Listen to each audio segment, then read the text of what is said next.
The retirement dream. One day I'll be able to retire, move down to sunny Florida, have a house with a pool. That's what everybody talks about. Maybe play some shuffleboard. But what about retiring early? Or even better yet, what about retiring early and moving overseas? A lot of people are talking more and more about that, geo arbitrage, your dollar goes a little bit farther. But there's a lot of moving parts involved, and this isn't some AI generated video where I Googled moving overseas. I actually did it. I'm 45, I retired early, and I moved down to the Virgin Islands. But we only lasted 3 years down there. We came back to the good old USA. There's a lot of moving parts, there's a lot of things involved, and there's just, the dream is not as easy as it sounds. So now I'm looking at moving to Europe. I'm not just looking at the idea, I already bought a house over there. So I want to talk a lot to you guys today about the dream of moving overseas and retiring early. And I'm going to tell you sort of what's involved. I'm going to get a little bit into why my first try didn't work out so good, and what I'm going to do different on my second try. And we're going to talk everything you need to know about retiring early and moving overseas. It's a lot of information, so let's get into it right now. Shut up and sit down.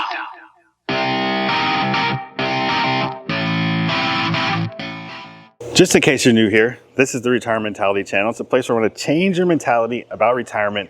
And to do that, I talk a lot about retiring early, the FIRE movement, investing in real estate. I have rental properties here in Florida. I have one in Puerto Rico. And like I said in the intro there, I just bought a house in Spain. And one of the things I talk a lot about in my videos, I'm not the only one who says this, but like when you talk about retiring, people talk about you can't just retire from something, you have to retire to something. You have to have a plan, something to keep you busy instead of just sitting on the couch and watching Netflix all day. So it's the same thing, I think, when you talk about retiring and moving somewhere for geo arbitrage or to move abroad or to go to a Caribbean island like I did. What's your why? Why do you want to go there? Do you want to go there because your dollar goes farther? Do you want to have a Caribbean lifestyle? Do you want to have a European lifestyle? You have to have a pretty big why to sell all your crap and move on an airplane. It's not easy. So you really got to know why you're doing it. I'll talk more about this in a minute, but when we moved to St. Thomas, our why was simply that we wanted to have a new adventure. It wasn't about money. It wasn't about anything really. My wife sort of came home from work one day and she's like, my wife is from Europe, and she said, I never thought I'd live in the US for 10 years. And she had a rough day at work, and she's like, you know what? She's like, I need a new adventure. And I said, you know what? You let me do enough crazy stuff over the years. It's your turn. So she started putting out resumes. The first place that offered her a job was in the US Virgin Islands. We didn't need a passport, and she already had a job. So, we were pretty sure we could live off the money from our rental properties. So we just sort of threw caution to the wind and we moved down there without a big why and without a lot of research. And I'll talk more about that in a minute. The point that I want to make here is that choosing the right place is really the key to your success. And you do need to do a ton of online research. And one of the biggest things that you're going to have to learn about is what is it going to cost you to live there. And there's different sites like Numbeo, where you can go on and it tells you the cost of living in different cities. And wherever you want to go in the world, there's probably somebody who's already done it, and there's probably a YouTube video where somebody talks about what it cost them to live there last year. So it's possible these days to narrow it down pretty good. You're not going to find out what your exact life is going to cost you, but you can get, a YouTuber can tell you, like, me and my wife and one kid, or me and my wife, and we live in this 1-bedroom apartment or 2-bedroom apartment. We eat out 3 times a week, and they get pretty specific on all these things, a lot of these things, and you can get a pretty good handle and a pretty good concept of what it's going to cost you to live wherever in the world you want to go, whether it's the Caribbean or Europe or Thailand or wherever. Besides the general idea of the cost of living, the next, the biggest thing on the list is going to be your housing expenses. And that's probably one of the easiest ones to figure out. There's going to be real estate online listed wherever you're going to go, and whether you're going to buy or whether you're going to rent, you can go on there. You can see what a 2-bedroom apartment costs to rent, or a 3-bedroom standalone house with a swimming pool and whatever amenities you want. And you can get a pretty good idea of what your housing is going to cost. But again, choosing the right location is going to be the key to that. And that's not something you can just do online with online research. You can narrow it down pretty much. 2 years ago? At the beginning of 2024, it was Christmas of 2023, so a little over a year ago. My wife and I started thinking maybe we might want to retire in Spain. So we did an exploratory trip. That's the key. You've got to get boots on the ground. You've got to do an exploratory trip after you narrow down where you think you might want to go. So we flew to Spain, and all of our research was pointing us to Alicante, and we thought Alicante is where we're going to be, I think. And so we did a lot of research on houses there and housing prices, and I had a bunch of houses on my wish list that I wanted to go and look at. And then we got to Alicante, and it just didn't do it for us. That we were like, this is not the city that we want to live in. And luckily, we had scheduled several weeks to spend a week or so in each city.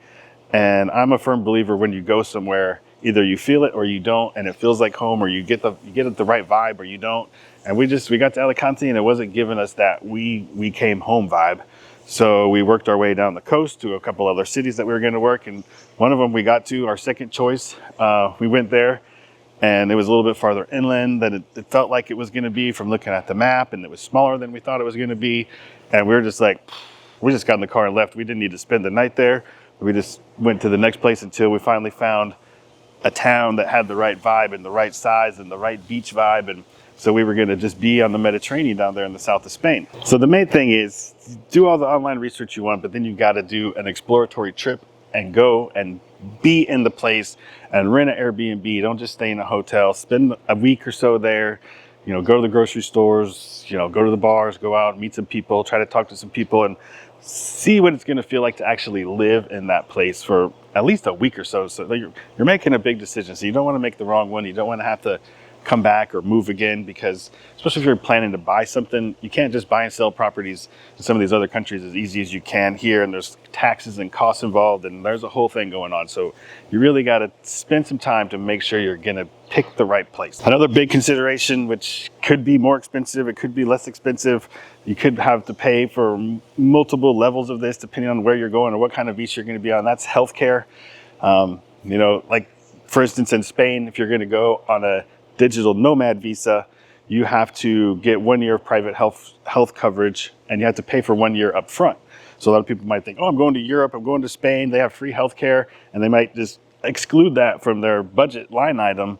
Where in fact, if you're going on a digital nomad visa, say you have a YouTube channel, you still want to make a little bit of money, I would say financial independence, recreational employment instead of retire early.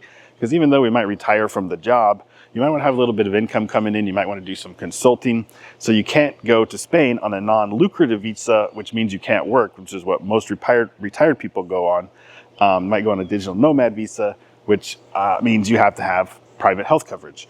So figuring out the healthcare that you're going to want to get is, I can't go too far into it because I can't cover every country in the Caribbean and Europe and Thailand and Asia. So figuring that out is obviously important.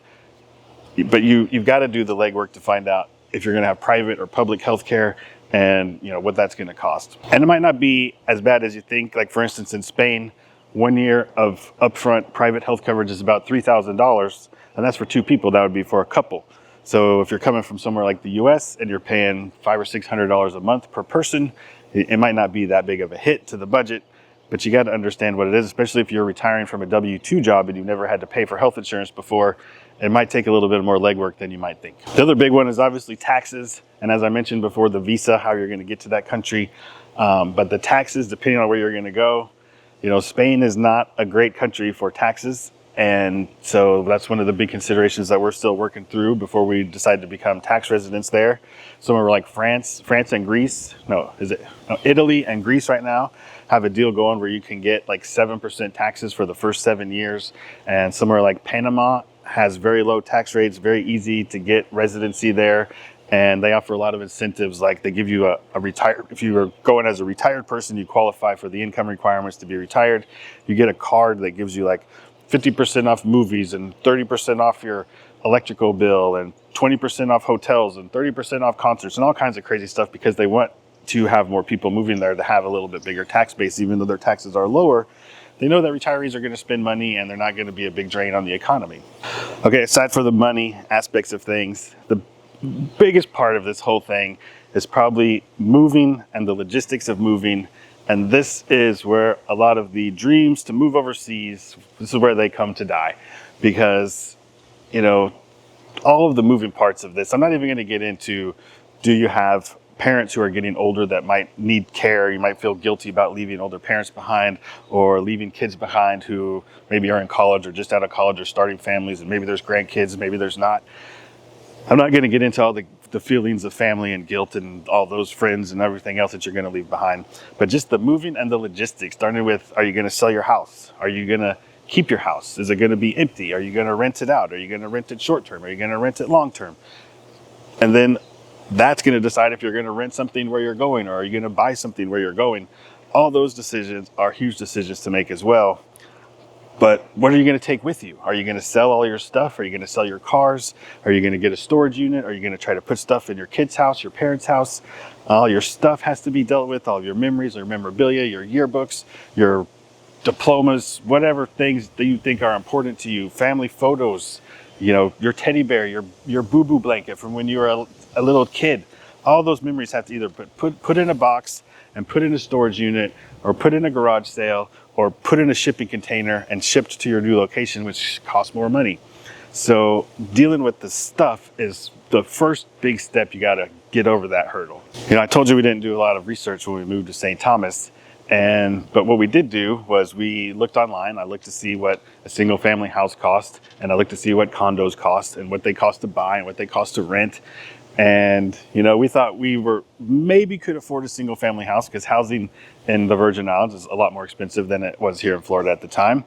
And so we thought, we'll go there, we'll rent a place, and then we'll rent a condo, and then we'll try to get a shorter term lease on the condo, a month to month, and then we'll look for a house to buy. And then, so we started looking for houses to buy, and we quickly realized, without being in St. Thomas and just looking on real estate websites of what's for sale, the houses that we thought we could almost afford that were just out of reach, well, they were in neighborhoods that we would never want to live in. Like, they were scary, crappy places. There's a lot of scary, crappy places on islands and all over the world. And to get a house with a view or a pool or not in a scary neighborhood, quickly they got out of our price range. So we was like, okay. Then we decided, well, our backup plan was to buy a condo, and then we could live in the condo for a couple of years and see how things go. And if we really loved it, then we could sell our house back in Florida, because we hadn't sold our house. We had rented it.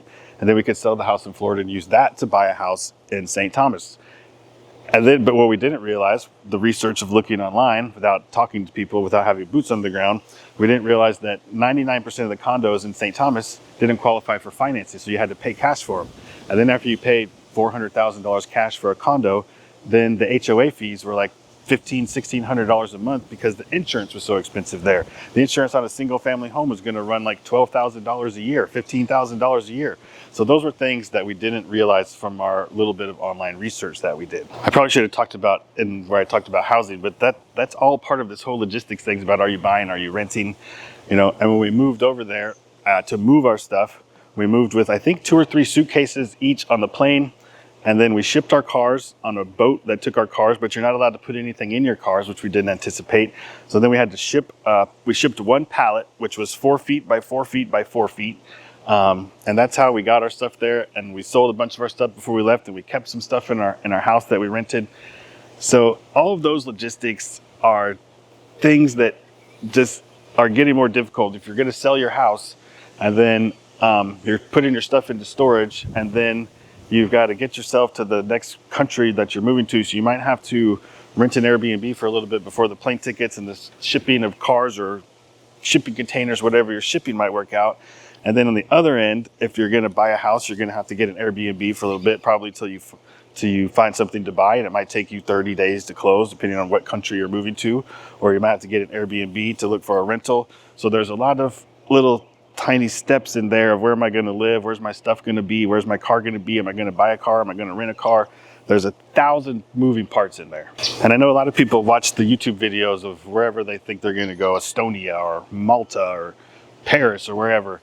And they see somebody who sold their house in America and sold their cars and sold all their stuff, and they moved into a small apartment and they walk everywhere. It's a walkable city, and it's the European dream come true.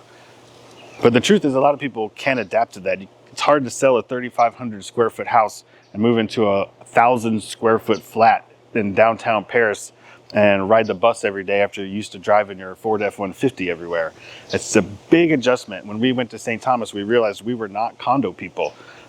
We lived in 2 different condos, and the first condo we had was a 1-bedroom, 800 square foot condo, and we came from a 2,500 square foot house with a yard and a barbecue grill. We didn't even have an outdoor balcony, and we quickly realized that we weren't condo people. It was very hard for us to make that adjustment.